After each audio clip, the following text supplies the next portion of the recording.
Сонгож байгаа та бүхэндээ баярлалаа. Цаг үе цахим улс төрийн тайм эхэлж байна. Би таймч Дүлхөн. Эдийн засгийн тусгаар тогтнолд энэ улс орны хөрс зэрэгэлдээ хуршууд ердөөч чөдөр тушаа болсонгүй. Харин ужид цэнгэлдээ баригдсан эрх мэдэлтнүүдийн шахалт шантаач хоёрт эдийн засаг бомдогдож байна. Цаг үе цахим улс төрийн таймын энэ удаагийн дугаард тэдний талаар ирүүлэх болно.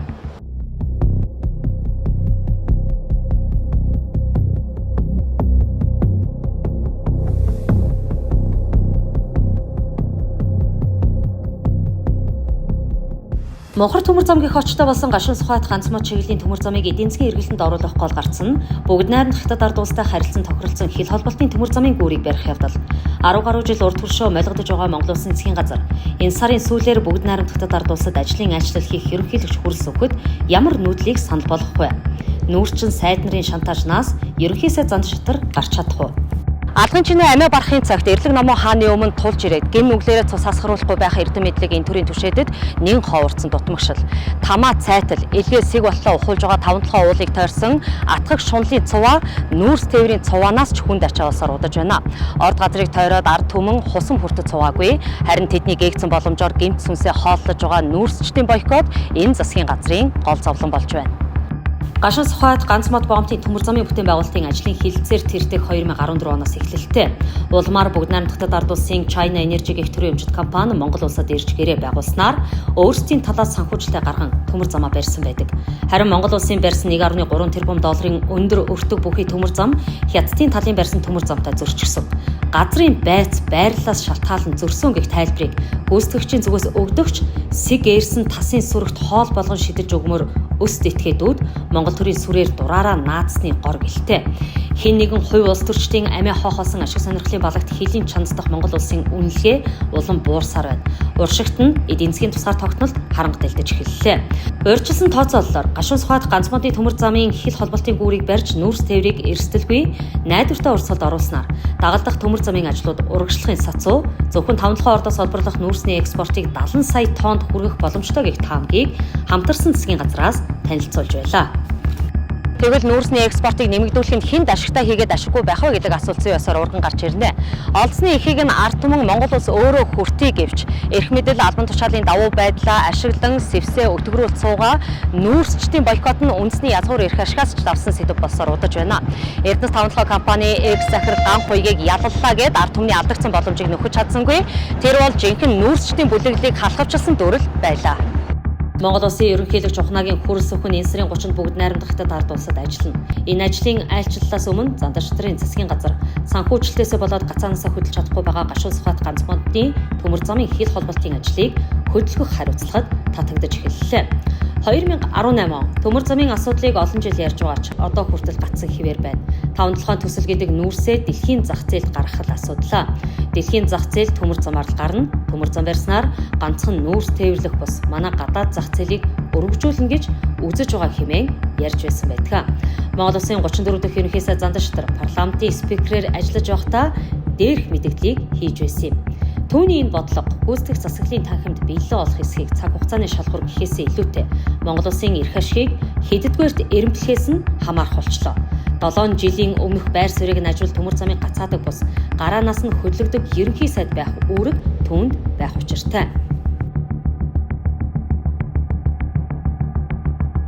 Хамтарсан засгийн газрын ганц ололцтой шийдвэрийн нэг нь бүгд найрамд хятад ард улстай гашуун сухайт ганц мод бомтын төмөр замын хил холболтын гүүрийг харилцан барьж ашиглалтанд оруулах тохиролцоо байсан юм а. Их сурвалжуудын мэдээснээр энэхүү гүүрийн бүтээн байгуулалтын ажлыг манатал 22 сарын дотор хийж дүүргэх хамыг бүгд найрамд хятад ард улсаас авсан байдгийг. Том төсөл хөдөлгөөн гэдэг бол өөрөө том сорилтуудтай нүүр тулж бас даван гарна гэсэн. Хоёр улсын засгийн газар альва 3 дахь этгээдийг оруулахгүйгээр засгийн газар хоорондын хилцлийг урт хугацаанд тогтвортой байгуулж олон жилийн үйл ойлголтоос хамтдаа цэг тавьж чадлаа. Энэ төмөр зам холбогдсноор манай одоо бараа эргэлт ялангуяа манай одоо түүхий идүүдийн одоо ашиг болгоны түүхий идүүдийн экспорт бол 2-3 дахин нэмэгдэх ийм одоо бүрэн боломжууд нэмэгдэх юм байна. Өдөрт одоо 1000 гаруй машин гарч байгаа энэ одоо экспортын боомт тэгээд төмөр замаар одоо гаралт нь нэмэгдэж улам одоо уусгангуулж энэ одоо ачаа тээврийн одоо нэмэх зэгц одоо энэ дээр одоо бий болно. Энэ ажил маань одоо 22 сард багтааж дуусгахаар одоо бүгд найрамд хятад ард улсын одоо төмөр замын мэргэжлийн 2 компани шалгараад ингээд өнөөдөр ажил эхэлж байна. Хачиргалтай нь хил холболтын гүүрийг ашиглалтанд оруулахаар хоёр талын хамтарсан баг хэд удаагийн хилцээрийн ширээний ард суусан боловч манай тал санхүүжилтийг хүлээн зөвшөөрөхгүй байгаа нь төслийг гацаах нэг шалтгаан болж байна. 2014 оны барилгын ажлын үнэлгээгээр төмөр замын хил холболтын гүүрийг барьж ашиглалтанд оруулах ямар ч боломжгүй гэдгийг харин бүгд найрамд хятад ард улсын тал манай засгийн газарт илэрхийлсэн ч дэвшилтэд технологи бүхий бүтээн байгуулалтыг хамгийн доод үнийг санал болгон бариулахаар зүтгэдэг муухар мунхаг засгийн газар манайхаас өөр улсад алга байгаа нь гаслантай. Монголын төрд бодлогын залгамж гэх ухамсар хизээ төлөвшгөө гэдэг эргэлзээтэй асуулт. Гашуун Сухбат ганц модны төмөр замын хил холболтын ажил дээр уюулран эрх баригчид сайд нараа томилон ажиллаж байсан. Өнөөдөр ч өмнөх засгийн газрын танхимд зам тээврийн салбарыг хариуцж байсан сайд нь улиран томилогдсон ажиллаж байна. Дээр нь зам тээврийн сайд асан Бямцогт гүйцэтгэх засаглалын гал тоогоог удирдах буй анхалжил Монгол Ардын нам гих ах намын үед гараанаасаа хөдөлж хилцээрийн ширээний ард яригдж байсан Гашуун Сухбат ганц мод чиглэлийн төмөр замын ажил хизээ цэгцэрх вэ гэдэг хариуцлагагүй асуултыг араасаа дагуулсаар байна. Мөрөөдөл хэдий сайхаж үндэсгүй мод шиг дэрүүлцэх аваас салхинд хийсэх хамхууллага тогтох суурьгүй болно. Дарган солигдохоор долоож явснаа умартаад тачирхан эрх мэдэлтэй ташуурмааргүй байна. Өнөөдөр оюун эрдний танхимд сайдтай сүгдэж мөргөн хэлсэн бүхнийг нь засгийн газрын тогтоол шийдвэр болгох нь халахгүй суусан этгээдүүд тусгаар тогтносон улсыг ерөнхийлөгчдөнд хавсраад бүгд найрамд хятад ард улсын дарга нарын аманд зугаа болгон шийдлэх нь. Тиймээс Монгол Улсын ерөнхийлөгч ухнаагийн хөрсөх та үндэсний аюулгүй байдлыг сахин хамгаалах үүргийнхээ хувьд бусдын өгөөш хөндлөнгийн эзэнд Монгол Улсын эдийн засгийг тавихгүй байхыг хүсэмжлээ. Монгол Улсын засгийн газрын хуулиар хэрэгжүүлэх үүргийн нэгт нь эдийн засгийн аюулгүй байдлыг хангах талаар багтаж байна. Эдийн засгийн аюулгүй байдал гэдэг нь салбарын чадхаас гадна Монгол Улсын тусгаар тогтнолын гол хэмжүүр юм. Хэрвээ засгийн газар энэ үүргээсээ татгалзаж байгаа бол Монгол Улсын мөрөөдөл сэрүүн зүүднээс цаашгүй тоглоом болж хувирна. Тиймээс л эдийн засгийн өсөлт бууралтай шууд холбогддог 5 толгой ордын баялагийг үнэлгээтэй эрсдэлгүй байлгахад Гашуун Сухбат ганц мод төмөр замын хил холболтын гүүрийг барьж ашиглалтанд оруулах нь чухал эрэмлэгдэж байна. Замдагчдын засгийн газар нэг бус нийжгээд зам тээврийн сайттай байлээ. Дотоодын аж ахуй нэгжүүдэд ханшийн зөрүүний алдагдлаар дарангуйлдаг санхүү эдийн засгийн тогтолцоо зөвхөн манай улсад хэрэгжиж байна. Хятадын талтай хэдэн сарын туршид хилцээрийн ширээний ард сууж байгаа 5 толгой төмөр зам компани хил холболтын гүүрийн санхүүжилтийг $188 тэрбум барих урт хуршийн саналыг хойш тавьсаар байгаа юм. Энэ санхүүжилтийн хэмжээг манай тал хүлээн зөвшөөрсөн тохиолдолд ханшийн зөрүүний алдагдлаа бид дотооддоо үрхээс аргагүй болно.